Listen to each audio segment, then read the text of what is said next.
Shalom saudara yang dikasih dalam Tuhan, senang berjumpa kembali dengan renungan hari ini dengan judul Do You Slay Me? Mari bersama kita bersatu di dalam doa. Bapa di surga, kami mengucap syukur untuk hari yang sudah Tuhan adakan, Tuhan percayakan lagi kepada setiap kami. Bapa, kami mau mendengarkan firman-Mu. Kiranya Engkau sirami kami dengan kuasa Roh Kudus-Mu, sehingga kami boleh menikmati, kami boleh merenungkan dan memikirkan sungguh-sungguh firman Tuhan yang akan kami bersama-sama dengarkan. Di dalam nama Tuhan Yesus Kristus, Sang Juru Selamat di dalam setiap kehidupan kami. Haleluya, amin. Saudara, bahan bacaan kita pada saat ini terambil dari Ayub pasalnya yang ke-13 ayat 15a. Ayub pasal yang ke-13 ayat 15a, saya akan membacakannya untuk kita semua. Demikianlah firman Tuhan.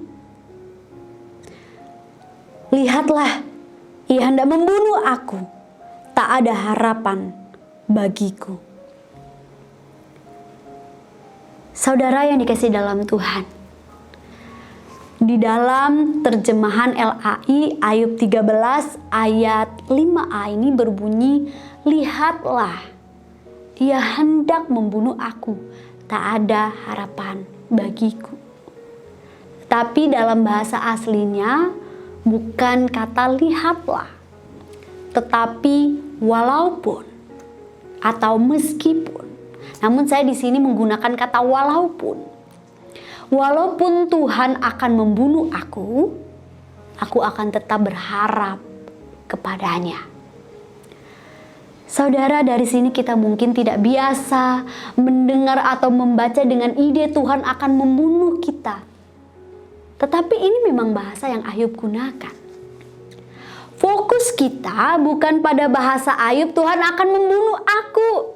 Tetapi fokus kita adalah dedikasi atau komitmen si Ayub untuk tetap percaya kepada Tuhan walaupun bahkan kalaupun Tuhan hendak membunuh pun Ayub akan tetap percaya kepada Tuhan.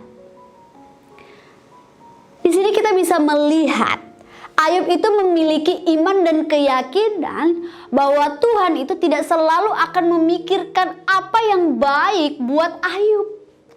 Karena itu bahkan apabila seakan-akan Tuhan membunuhnya, Ayub pun akan tetap percaya. Saudara, dari hal ini sangat kontras dengan kehidupan orang Kristen. Mungkin banyak di antara kita, antara saya dan saudara, sepertinya kita bisa percaya kepada Tuhan kalau seakan-akan Tuhan nunjukin kasih kita berkat. Sedangkan kalau sekali kita susah sedikit, kita merasa Tuhan Tuhan ini kayaknya mempersulit hidupku deh. Lagi-lagi kita bisa belajar persoalan hidup yang kita hadapi. Masalah yang enggak enak adalah semacam sarana Tuhan ini memberikan kita cermin untuk mengoreksi hati kita masing-masing. Mengoreksi hati kita, hati saya dan saudara masing-masing. Contohnya, mari kita bersama membayangkan kita punya anak kecil dan kita harus bawa ke rumah sakit untuk swab. Alasannya ini penting karena di zaman corona ini kan, kalau kita lagi batuk-batuk ya bisa aja kena COVID ataupun tidak. Ketika anak kita di swab, mereka tidak mengerti, mereka nangis, teriak-teriak seakan-akan kita menyiksa mereka atau seakan-akan seperti kita membiarkan orang lain menyiksa dia dan kita diam saja. Tetapi coba mari sekali lagi kita bayangkan kembali.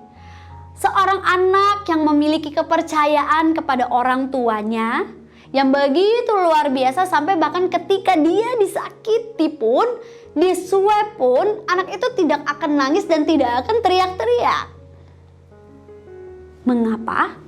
Karena dalam hatinya punya kepercayaan kalau orang tuanya sudah bawa dia ke rumah sakit untuk swab, bahkan sakit pun, aku tetap percaya papa mama akan pasti memberikan yang terbaik buat saya. Saudara, kira-kira di antara dua contoh itu, lebih bangga apabila anaknya seperti apa? Tentu ini hanya contoh, bukan berarti kita tidak bisa paham atau seakan-akan anak kita nangis selalu kita berkata, "Ih, kamu kok gak percaya sama mama papa sih?" Tidak begitu juga, ini hanya sekedar contoh untuk nunjukin begitu pula juga dengan kita. Ketika kita bisa percaya sama Tuhan, bahkan ketika kita sakit, bahkan ketika kita di dalam masalah yang begitu kompleks di dalam kehidupan kita, kok nggak selesai-selesai ini, kita tetap percaya sama Tuhan. Kalau Tuhan sampai bawa saya ke sini, ke dalam masalah ini yang begitu kompleks ini, pasti ada yang baik buat saya. Inilah iman yang Ayub demonstrasikan di Ayub 13 ayat 15a. Walaupun Tuhan hendak membunuh aku akan tetap berharap kepadanya. Saudara yang dikasih dalam Tuhan, kira-kira iman kita sudah bisa seperti itu atau belum? Mari sama-sama kita koreksi. Mari sama-sama saya dan saudara di rumah kita memikirkan serius kembali. Iman kita sudah seperti itu atau belum? Dan kalau kita menyelidiki hati kita dan ternyata kita belum mendapati diri kita memiliki iman yang seperti itu, pertanyaan untuk sama-sama kita refleksikan dengan serius. Saya mengajak kita untuk bersama-sama memikirkan ini dengan sungguh-sungguh. Apakah saya dan saudara pernah meminta kepada Tuhan iman yang sedemikian? Amin. Soli Deo Gloria.